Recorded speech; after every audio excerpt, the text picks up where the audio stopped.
Para muhibbin ini bukan anak-anak santri kita, bukan kiai-kiai kita, tapi mereka orang-orang imigran. Itulah muhibbin dari kiai-kiai.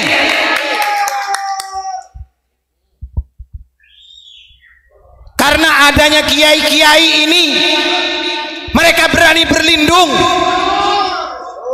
Coba kalau tidak ada kiai-kiai yang memberikan perlindungan kepada mereka yang mengaku cucu Nabi ini, apa yang akan terjadi? Loh, kiai-kiai ini siap untuk menjadi tumbal kedamaian. Jangan katakan kiai melindungi antek Belanda, tidak begitu. Yang dipikir secara nalar adalah ukhuwah kemanusiaannya. Karena Jenderal Ahmad Yani bertanya, apakah benar kiai mereka ini adalah cucu Nabi, mereka adalah keturunan Nabi? Dijawab pada saat itu oleh kiai-kiai sepuh, bukan. Ada apa, Jenderal? Kenapa engkau diutus oleh Presiden Soekarno untuk menanyakan hal ini? Yang merasakan perjuangan sebelum kemerdekaan adalah Bung Karno. Betapa sulitnya memerdekakan negeri ini karena ada fatwa-fatwa orang-orang yang mengaku cucu Nabi. Dibuka lagi, dokumen ini pasti ada di keraton. Sowan ke keraton yang mana sekarang masih ada keraton? Ada keraton Pakubuwono, Surakarta Hadiningrat. Dilihat dokumennya. Kalau Presiden Soekarno memerintahkan demikian kepada petinggi TNI, berarti ini adalah perintah Panglima tertinggi dari angkatan bersenjata. Tapi alangkah bijaknya ulama pada saat itu untuk tidak memulangkan, karena yang membawa Mufti Batavia datang ke Nusantara ini adalah tuannya dari Belanda. Loh, muhibbin itu bukan kita, muhibbin itu bukan kalian, tapi mereka. Karena kiai-kiai tidak pernah datang minta bantuan, datang minta duit, tidak pernah kiai-kiai lakukan.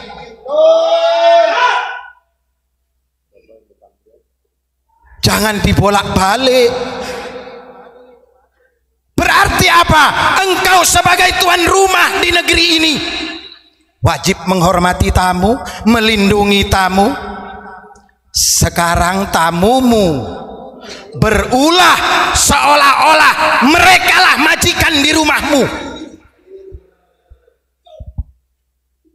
Apa yang akan kau lakukan ketika tamumu sudah kurang ajar, ketika tamumu sudah ingin menguasai aturan rumahmu? Kiai-kiai inilah tuan rumahnya. Ajengan-ajengan itu adalah yang disenangi oleh mereka, berarti mereka muhibbinnya kiai-kiai, berarti mereka budaknya kiai-kiai. Jangan orang Jawa, orang Aceh, orang Kalimantan, jangan orang Sulawesi yang jadi budak. Mereka yang senantiasa mengkritik pemerintah. Lawang mereka di sini bukan negara mereka kok. Wajar kalau mereka mengkritik presiden, mengkritik kebijakan pemerintah. Kalau banyak kiai berbarengan dengan umaro, yang jahil siapa? Yang lacur mulutnya siapa? Nggak Tidak salah kiai-kiai berbarengan dengan umarok, dengan pemerintah, karena di sini negaranya kiai.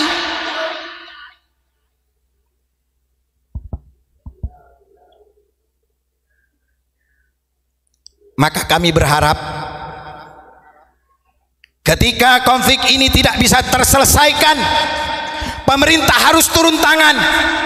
Bapak Presiden yang terhormat harus mengambil langkah supaya anak di negeri ini tidak saling cakar mencakar.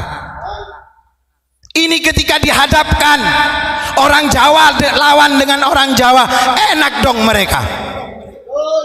Maka saya katakan, yang jadi muhibbin bukan orang Jawa, tapi mereka imigran, itu adalah budak kita.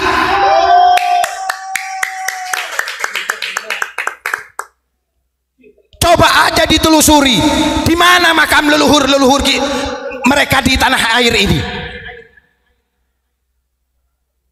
Makanya jangan salah, mereka ingin diakui di negeri ini sebagai pribumi, sebagai orang yang membangun negeri ini. Mari kita belajar sejarah, dari mana asal mereka. Mereka keturunan-keturunan Wali Songo dianggap tidak ada. Begitu keturunan-keturunan Wali Songo muncul semuanya, dipikir ingin mengakui sebagai cucu Nabi. Enggak, karena kakek nenek moyang kita menyembunyikan itu, sehingga berubah menjadi kiai, menjadi ajengan, menjadi tubagus, menjadi gus, menjadi lora. Tidak ingin dan tidak mau dipamer-pamerkan. Bahkan sampai saat ini keturunan Sunan Ampel banyak yang menutup diri, tidak ingin diketahui kalau mereka adalah sadah, kalau mereka adalah orang-orang yang bernasabkan kepada baginda Nabi Muhammad SAW. Makanya keturunannya Mbah Ampel banyak yang bergelar Raden Mas. Raden Mas itu radennya dari keraton, masnya ini Maulana Sayyid. Maka panggilan Mas sudah sangat cocok bagi orang Nusantara. Loh, ini jangan dibalik-balik. Belajar dari sejarah. Kita jangan mau diadu antara kita, kakekmu dan kakek kita semuanya dulu berdarah-darah ingin memiliki bangsa ini, bangsa yang berdaulat, adil dan makmur. Sementara ketika engkau mengadakan acara, leluhurmu tidak pernah mereka singgung, leluhurmu tidak pernah mereka sebut sebagai pahlawan. Mereka menyebut leluhur mereka sebagai pahlawan.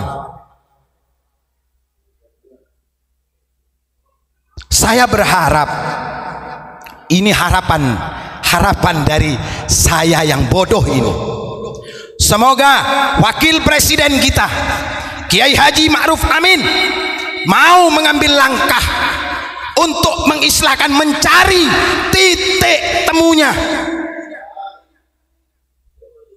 Karena beliau adalah keturunan dari Kesultanan Banten, beliau keturunan dari Sarip Hidayatullah. Dipanggil kubu Wali Songo dengan kubu Robitoh Alawiyah, dipertemukan, bahsul masail nasional, kalau perlu internasional.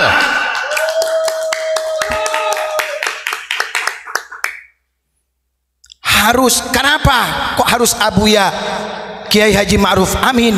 Karena beliau wakil presiden selaku pemegang tampuk kebijakan hukum di negeri Indonesia. Maka daripada itu, jangan pernah kita katakan saudara-saudara kita adalah mukibin, mukidi. karena saudara-saudara kita adalah tuan rumah di negeri Nusantara ini.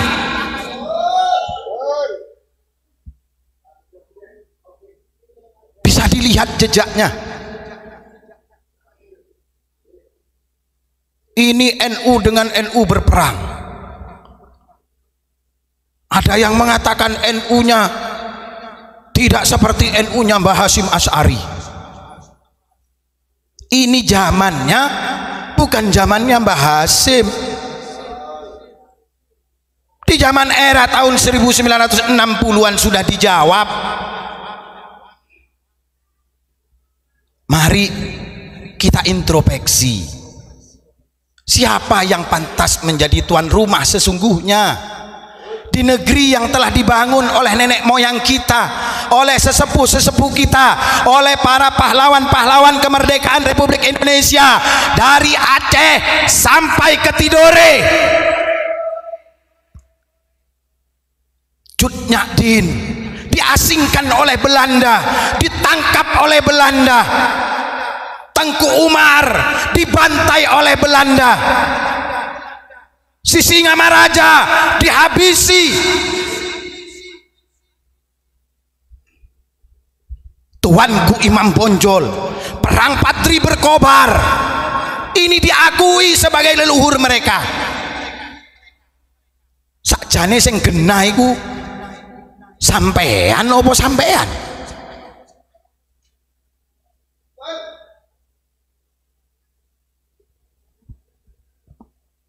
Kita ini adalah bangsa yang sudah dimerdekakan. Mari kita sadar, kita tidak boleh menjadi budak orang lain. PR besar kita, bagaimana mewujudkan kalau dalam Al-Quran Allah menyatakan walan tardo angkal yahud walan nasoro hatta tattabi'a millatahum. Dan Allah akan tersenyum kalau kita bebas, kalau kita merdeka dari perbudakan-perbudakan Yahudi. Insya Allah akan muncul di negeri Nusantara ini yang akan membawa kejayaan agama Islam, yang akan membawa kejayaan Nusantara ke seluruh antero dunia.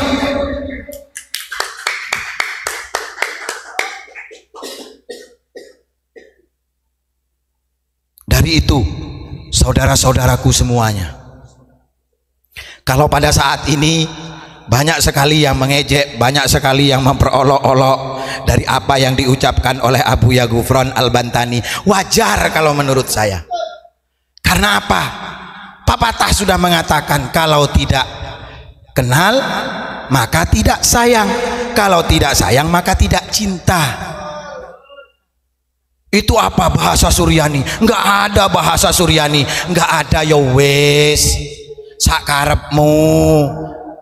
Berarti Nabi Adam dulu dialeknya pakai bahasa apa? Cari, berikan bahasanya Nabi Adam itu apa? Ngono ae kok repot.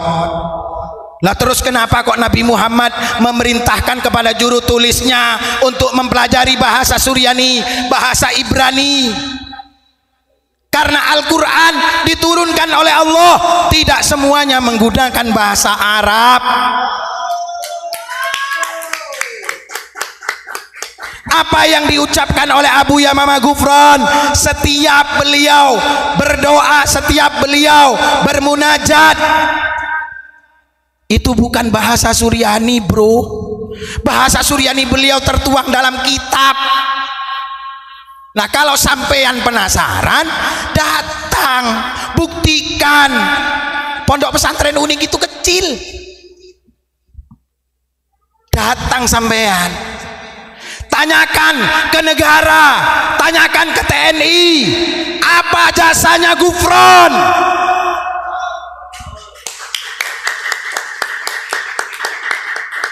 Apa jasanya Ghufran kepada negeri ini, kepada bangsa ini, kepada negara ini? Kenapa beliau sampai mendapatkan penghargaan ikon Pancasila? Loh, main-main, ini lembaga negara yang berbicara. kantornya ada di sekitar Istana Negara itu BPIP. Beliau diangkat menjadi ikon Pancasila, lintas iman. Berarti di negeri kita masih ada bapak bangsa yang menggendong Bhinneka Tunggal Ika. Salam Pancasila.